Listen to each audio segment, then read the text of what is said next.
A common argument that Christian apologists make is assuming that because the Bible talks about people and events that are known to historians or mentions places that archaeologists have uncovered, like Jericho or the Hittite cities, that this must mean that the fantastical supernatural elements of the Bible are also true.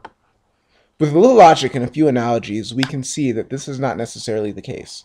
For example, archaeologists have found evidence to support the idea that the city of Troy did indeed exist in ancient times in a region that is today part of Western Turkey.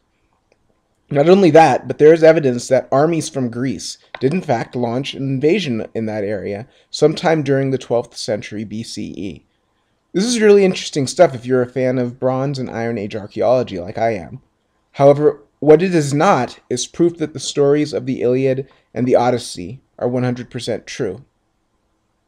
Homer may have based these stories on accounts of a real war that happened centuries before his time, but 2 plus 2 does not equal 5, and this evidence does not mean that we should believe in the Olympians. The same thing is true if the statements made by, for example, Josephus about a possible historical Christ were true. Just because a real person may have been behind the Jesus story, that does not mean that he was an avatar of a supreme deity, because as I mentioned in a previous video, we know that legends can arise around certain individuals, sometimes turning them into superhuman godlike beings. Now, I don't want to present this impression that the Bible has never been helpful in archaeology.